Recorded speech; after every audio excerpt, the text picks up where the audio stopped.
दिव्यांगता के अलग अलग इतिहास में मध्यकालीन में हमने बता दिया कि मध्य युग में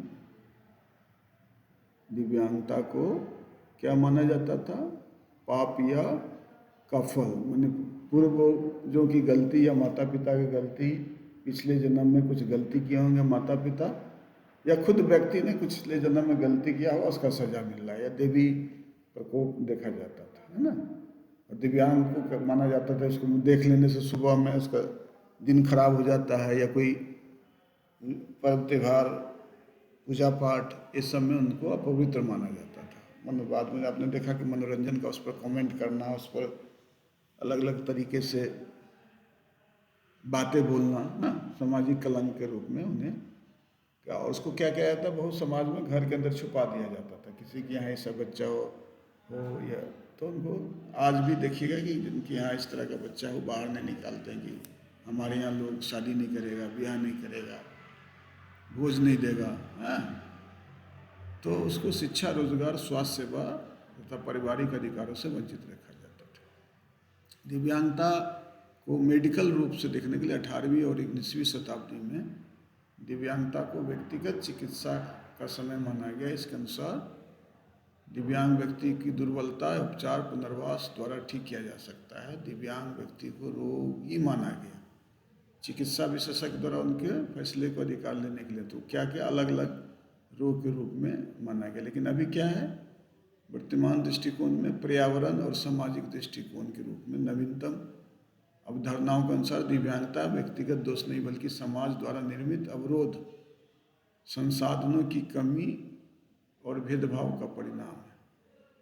अब चिकित्सा मॉडल के पीछे छोड़ सामाजिक व जैव मनोसामाजिक, बायो है ना, साइकोसोशल मॉडल को प्रमुखता दी जाती है, जो समाज के संपूर्ण सक्रिय सदस्य के रूप में देखने को बल देता है। प्रमुख मॉडल बायो मेडिकल मॉडल है। मॉडल स्वास्थ्य को शुद्ध जैविक दृष्टिकोण से देखता है। दिव्यांगता को केवल शारीरिक मानसिक हानि के रूप में परिभाषित करता है। उसका उद्देश्य उसका लॉस, उसके हानि, उसका कमी को ठीक करना होता है।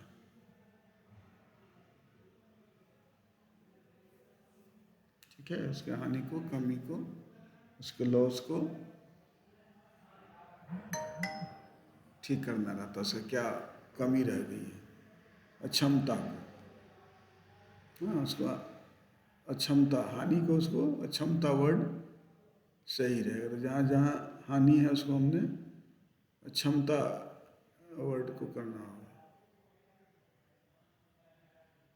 उसको करेक्ट ही कर देते हैं, क्योंकि ये हानि को क्षमता वर्ड में हम लोग कर देना है।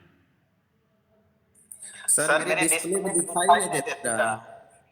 बाकी लोग से पूछिए, और लोग को दिखाई दे रहा है कि नहीं? और लोग को दिखाई दे रहा है? बाकी लोग को दिख रहा है जी। तो आप उसका उपाय ये हो सकता है कि आपको नहीं दिख रहा है ना, तो दोबारा से इसको फ्रेश से चालू कीजिए। आप स्क्रीन इधर उधर कर दिए होंगे ना, उसके कारण नहीं दिख रहा। अच्छा चलने लगा सर।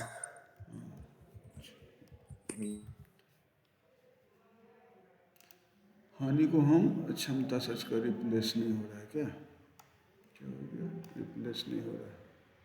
अच्छा, इसको हम कर देंगे बाद में। आप हानि को अक्षमता वर्ड लिखिएगा, ठीक है। इसके बाद हम लोग दूसरा है माइनॉरिटी ग्रुप मॉडल। यह दिव्यांग व्यक्ति को सांस्कृतिक, राजनीतिक और सामाजिक रूप से संगठित समुदाय के रूप में देखा जाता है, जो अपने अधिकारों समानता के लिए संघर्ष है ना। अल्पसंख्यक आंदोलन जैसे कि जाति, लिंग, यौनिकता के भांति अधिकार आधारित दृष्टिकोण को अपनाता है। इसके अलावा विशेष शिक्षा और समावेशी मॉडलों की क्या भूमिका रहेगी या है, वो जानना जरूरी है। समावेशी शिक्षा और विशेष आवश्यकता वाले बच्चों का अधिकार है। दिव्यांगता के सामाजिक मॉडल के अनुसार विशेष आवश्यकता वाले विद्यार्थियों के लिए समान, समावेशी, गुणवत्तापूर्ण शिक्षा को अनिवार्य माना गया है। इसके तहत शिक्षण पद्धतियों के पाठ्यक्रम और अवसंरचना को समायोजित करना आवश्यक है, जिससे सभी छात्र समान अवसर के साथ साथ सीख सकें। है ना। तो एक साथ समावेशी शिक्षा में उसका अधिकार है, और कैसे एक सामान्य विद्यालय या ऐसे जगह जहाँ सामान्य लोग जहाँ सीखते हैं वहाँ विशेष आवश्यकता वाले बच्चे भी सीख लें, उस पर भी हमने अभी के समय में उसको करता। RPWD एक्ट, इसके बारे में जो rights of person with disability act, यह अधिनियम क्या हुआ, संयुक्त राष्ट्र दिव्यांगजन अधिकार अभिसमय, United Nation convention of rights of person with disability के रूप में है, और अधिकार आधारित दृष्टिकोण अपनाता है। इसमें 21 प्रकार की दिव्यांगताओं को मान्यता दी गई है। अधिनियम विशेष शिक्षा, समान अवसर, पहुंच, संरक्षण, स्वास्थ्य, जीवन यापन, गरिमा तथा भागीदारी के अधिकारों को सुनिश्चित करता है, RPW। तो इसी तरह जो हम लोग पहला पढ़ रहे हैं, इसमें हम लोग ये निष्कर्ष पहुंचते हैं कि दिव्यांगता के प्रति, है ना, समाज का दृष्टिकोण निरंतर विकासशील है, और पुराने चिकित्सा मॉडल से हटकर आज हम अधिकार आधारित सामाजिक समावेशन दृष्टिकोण के लिए अग्रसर है।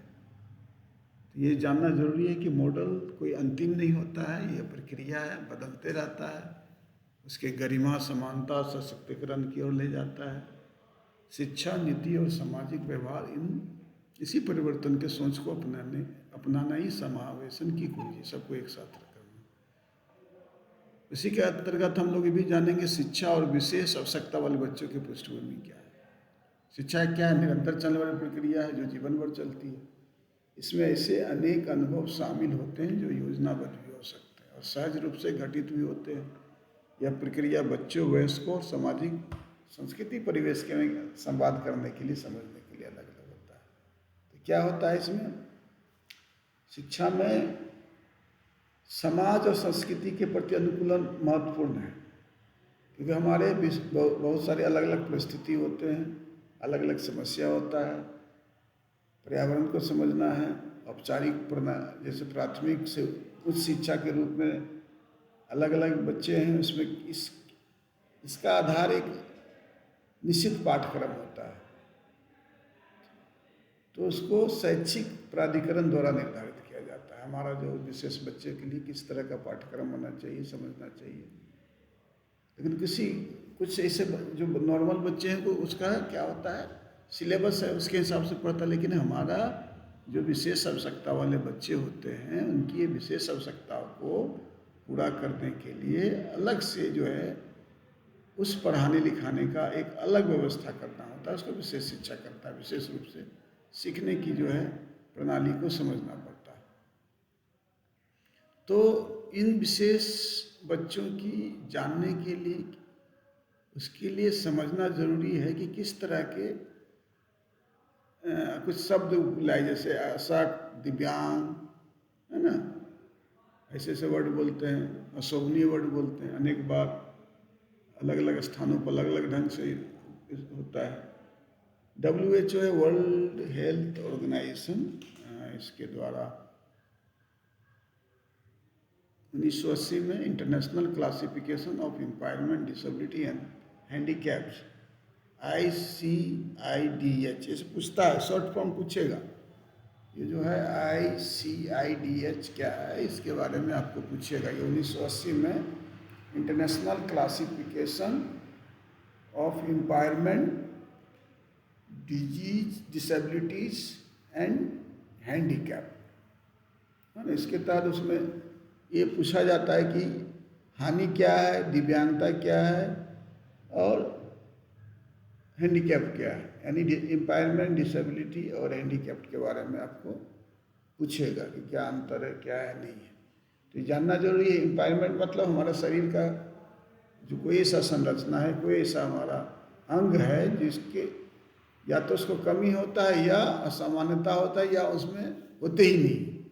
या आँख जन्म लिया तो आँख में रोशनी नहीं है, आँख का पुतली नहीं है। जन्म लिया तो सुनाई नहीं देता है। जन्म ले किसी का हाथ नहीं है, किसी का पैर नहीं है, या शरीर का कोई जो जन्म लिया तो उसका जो फंक्शन करना चाहिए वो, जैसे सेरेब्रल पाल्सी है, उसके मोटर को जो है कॉर्टेक्स में प्रॉब्लम होता है तो उसमें कैंचीनुमा होता है, उसका शरीर में आक्रमण होता है, तो ये इम्पायरमेंट हुआ। यानी बाई बर्थ, इम्पायरमेंट जो होता है बाई बर्थ होता है, जन्म के समय, जन्म से पहले और जन्म के समय किसी भी कारण से, चाहे जेनेटिक डिसऑर्डर हो या उनके हेल्थ प्रॉब्लम हो, इशू है माता का, किसी भी प्रीनेटल और नेटल पीरियड में किसी कारणवश उसका जो जन्म हुआ उसमें कोई ना कोई अंग, संवेदी अंग, फिजिकल या हमारा ऑर्गेन्स है उसमें किसी तरह का क्षति हो तो इम्पायरमेंट। दूसरा है डिसेबिलिटी, दिव्यांगता। और हानि जब हो गया तो क्या होगा, कोई काम करने में समर्थ होगा, एक पैर नहीं होगा, चलने में दिक्कत है, और कान में दिक्कत है, सुनने का दिक्कत है, तो अपने दिनचर्या काम करने में दिक्कत है। तो इसको इसके कारण क्या होता है, वो अपने जो नॉर्मल व्यक्ति, जो सामान्य व्यक्ति को काम कर सकता है, वो ऐसे व्यक्ति काम नहीं कर सकते। तो ये भी आप लोग जान गए। और तो हानि का परिणाम स्वरूप उस कार्य,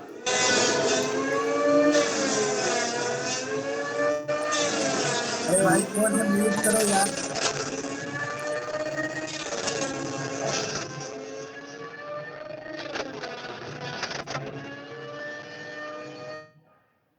माइक को बंद कर लीजिए। बंद करो भाई, वो बंद करो माइक, समझने दो पे। आप लोग को बोले सुबह ही बोले हैं कि कोई माइक ऑन नहीं करेगा जब तक आप लोग को बोला नहीं जाता है। बार बार क्यों माइक ऑन कर दे रहे हैं आप लोग? तो इसमें डिसेबिलिटी जान गए और हैंडीकैप्ड वर्ड। जो डिसेबिलिटी क्या है कि जो इम्पायरमेंट के कारण वो अपने काम को नहीं कर सकता, और हैंडीकैप्ड कहता है कि आप मान लीजिए समाज का भूमिका है, अगर कोई व्यक्ति चलने में दिक्कत है, अगर व्हील चेयर रहता तो वो क्या होता, उसकी डिसेबिलिटी कम क्या है। सर हाँ, ये जो हानि जो होता है ये जन्मजात माना जाता है या जन्म के बाद जो हानि होता है उसको बीच में रखा जाता है? मान लीजिए कि कोई व्यक्ति है और जन्म इम्पायरमेंट जो होता है शरीर के किसी भी अंग, अब हाथ उसका जो है बाद में आँख, शरीर का कोई अंग जो है जन्म के बाद भी अगर उसको आँख मान लीजिए उसका किसी कारणवश फूट गया, हमारा जो शरीर है उसमें किसी तरह का लॉस होना ही इम्पायरमेंट है। या जन्म के पूर्व, जन्म के समय या जन्म के बाद भी मान लीजिए कोई अंग जो है उसका क्षय हो गया, हाथ कट गया, तो क्या इम्पायरमेंट हो गया। तो ज़्यादातर जो है जन्म के पूर्व ही इम्पायरमेंट होता है, जन्म के बाद जो होता है वो हैंडीकैप्ड वर्ड यूज हो जाता है, क्योंकि उसका ऑर्थोसिस प्रोथोसिस हो जाता है, एम्बुलेंट बोलता है। लेकिन शरीर के कोई अंग जो है, आँख, पैर, शरीर का अंग को नुकसान पहुंचाना इम्पायरमेंट है, या तो जन्म के पूर्व, जन्म, समझ में आ गई। शरीर के अंग, इम्पायरमेंट किसी को होता है शरीर के अंग में, हमारा जो ऑर्गेन्स है शरीर के अंग में, हाँ, फिजिकल या हमारा ये जन्म के पूर्व ही बहुत सारे जी सर जन्म लेते हैं, उसमें भी होता है। इम्पायरमेंट मतलब होता है क्षति हमारे, बाद में एक्सीडेंट हो गया तो भी एक इम्पायरमेंट हो गया ना हमारा। लेकिन ज़्यादातर संरचना तो लिखा ही हुआ है, शारीरिक मानसिक रूप से संरचना जो है, कमी जो है, असमानता जो है,